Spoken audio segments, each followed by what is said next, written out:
লন্ডনের যেসব জায়গা দেখে আমরা ভাবি একেবারে ফিউচারিস্টিক, যেমন ক্যানারি ওয়ার্ফ, যাকে আদর করে অনেক সময় বলা হয় ম্যানহাটন অফ লন্ডন। জানেন কি, এর ইতিহাস 800 বছরেরও পুরনো। আজকে যেটা লন্ডনের financial hub, full of high rises, corporate hotspot, it's quite unbelievable to imagine how completely different it was. আজকের গল্পটা তেমনই এক অত্যাশ্চর্য ইতিহাস নিয়ে, যেটা সেদিন হঠাৎ খুঁজে পেলাম ক্যানারি ওয়ার্ফে সদ্য তৈরি হওয়া ইডেন ডকে ইভিনিং ওয়াকের সময়। সে অনেক কাল আগের কথা। সবচেয়ে প্রথমে যদি ফিরে যাই, এই জায়গাটা ছিল থেমস নদীর ধারে এক অদ্ভুত কোলাহলময় ডক এরিয়া। 1200 শতক থেকেই এখানে জাহাজ আসতো, মাল ওঠানামা হতো, ব্যবসা চলতো জোর কদমে।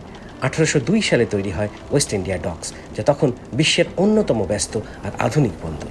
চীন, ভারত, আফ্রিকা থেকে আসা জাহাজগুলো এখানে ভিড়ত, আর সঙ্গে করে নিয়ে আসতো রং, সুগন্ধি, মশলা, সোনারূপো আর রকমারি গল্প। আর নামটা কেন ক্যানারি ওয়ার্ফ? নামকরণটা কিন্তু মোটামুটি মাত্র 100 বছর আগে। মূলত 1930-এর দশকে এখান থেকে স্পেনের ক্যানারি আইল্যান্ডসের সাথে ব্যাপক ট্রেড হতো, বিশেষ করে ফলমূল যেমন কলা আর সাইট্রাস। আর সেই কারণেই এই ডকের এক প্রান্তের নাম হয়ে যায় ক্যানারি ওয়ার্ফ।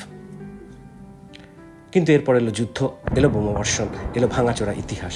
দ্বিতীয় বিশ্বযুদ্ধের পর ডকগুলো যেন আস্তে আস্তে স্তব্ধ হয়ে গেল। 70-এর দশকে সব ডকস কার্যত পুরোপুরি বন্ধ হয়ে গেল। যেখানে একসময় জাহাজে করে আসতো রেশম আর মশলা, সেখানে তখন ধুলো জমতো, পচা কাঠ পড়ে থাকতো। তারপর সময় বদলাতে শুরু করলো।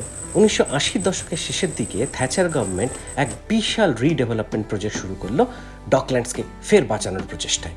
আর সেই থেকেই শুরু ক্যানারি ওয়ার্ফের নতুন জীবন। গড়ে উঠল বিশাল বিশাল বিল্ডিং, এইচএসবিসি, বাকলেস, কেপিএমজির মতো বড় বড় নাম অফিস বানিয়ে এখানে এসে বসলো। 200 মিটার উঁচু ওয়ান কানাডা স্কোয়ার যখন 1991-এ তৈরি হয়, তখন সেটা ছিল গোটা ইউকের সব থেকে উঁচু বিল্ডিং। আর আজ ক্যানারি ওয়ার্ফ একটা শহর নিজের মধ্যেই। সবুজ পার্ক থেকে শুরু করে train station, art installation, high end রেস্তোরাঁ, বিলাসবহুল শপিং, সব কিছু এখানে এক ছাদের নিচে। যেখানে একসময় ঘরমাক্ত নাবিকরা চিৎকার করে মাল খালাস করত, এখন সেখানেই কফি হাতে স্যুট পরা মানুষ হেঁটে যায়, মাথার ওপর দিয়ে হাওয়ায় ওড়ে মোবাইল নেটওয়ার্ক। ক্যানারি ওয়ার্ফ জানে কিভাবে বদলাতে হয়। এই জায়গার গল্পটা যেন ঠিক সেরকম, অতীতের গন্ধ নিয়ে তৈরি ভবিষ্যতের শহর, যার প্রতিটা ইটের নিচে লুকিয়ে আছে 800 বছরের স্মৃতি।